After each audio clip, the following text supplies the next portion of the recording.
Hello and welcome back to my channel. My name is Dr. Nisha Patel and I'm a health psychologist.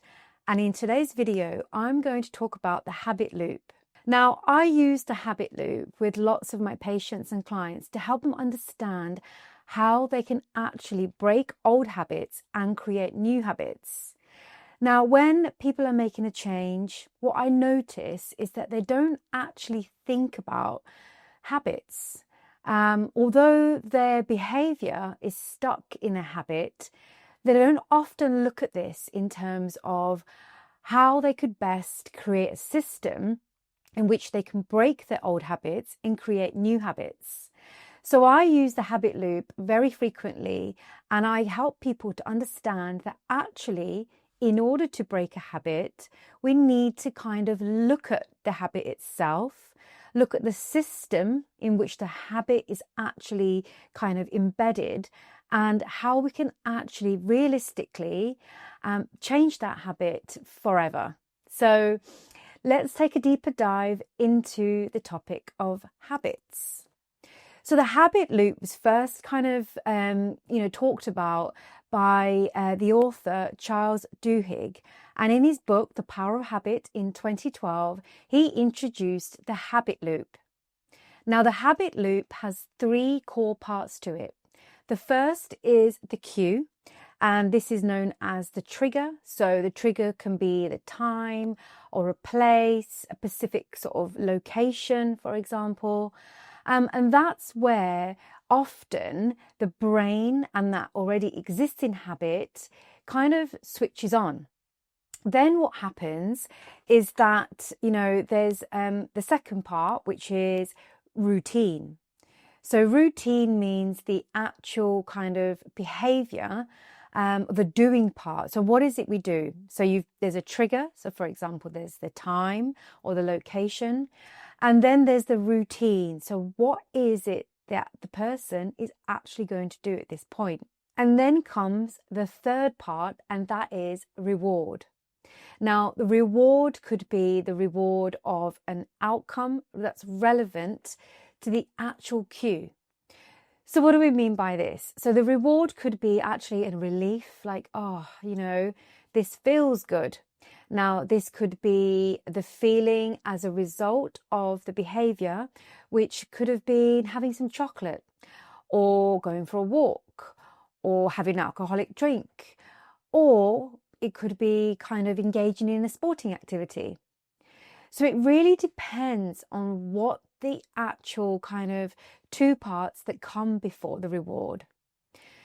So where I often find that this is quite a useful way to really help somebody break an old habit is when I'm working with clients in weight management. So I'll give you an example, and that is chocolate. So often what I find is when I'm looking at people's food diaries, there is a common pattern that occurs when it comes to either chocolate or other snacks, or even an alcoholic drink like a glass of wine or a beer. So the example I will give you today is the trigger, the cue being nighttime. So there's the evening, we've done everything we need to do for the day, and we've sat down. It could be 9 p.m. and there we go. There is the location. There is the TV, there's the remote, there's the sofa. We've sat down and suddenly the brain will switch on to say, it's now time for some chocolate. So the routine there and the behavior is reaching for some chocolate. And the reward is often the feeling of kind of relaxation, or kind of that sort of, relief from any anxiety or tiredness or thinking about the next day. When this behavior is repeated, so when the cue, the routine and the reward go round in that circular pattern for a period of time, let's say from a week to 3 months, it becomes a habit. And that's why it's very difficult to change a behavior, to kind of change and come out of that habit loop. But it's not impossible. What the science shows when it comes to breaking a habit, and when we're looking at the habit loop in particular, is that it's really important to start with breaking one part of this loop, not all three parts, just one part. Because remember from my previous videos where I've talked about actually making a change means to start small and gradually work on that change until it becomes a habit.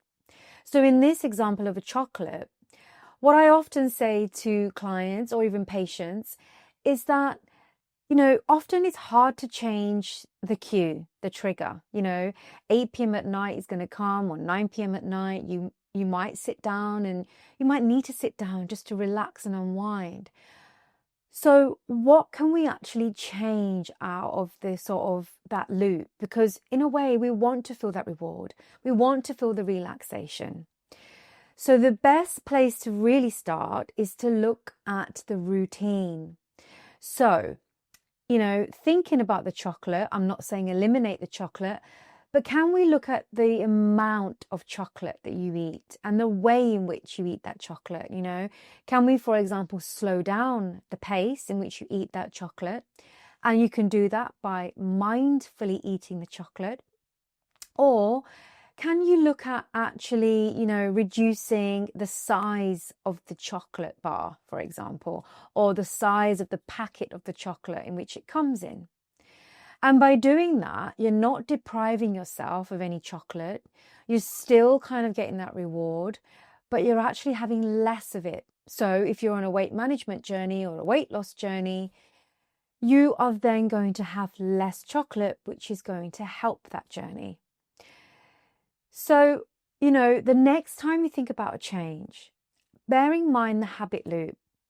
Have a think about, which part of this loop do you feel stuck in? Is it the cue? Is it the reward? Is it the routine? And think about where you could possibly kind of begin to think about how you can break this loop. Because really, by intervening and thinking about breaking this loop is where the change is going to begin. And in order to create a lasting change, we want to do this gradually. But we want to do this realistically, we want to do it compassionately, and we want to make it as easy as possible. So thank you for watching this video. I hope you found it useful. If you haven't done so already, then please hit the subscribe button. And thank you again, and I'll look forward to seeing you next time.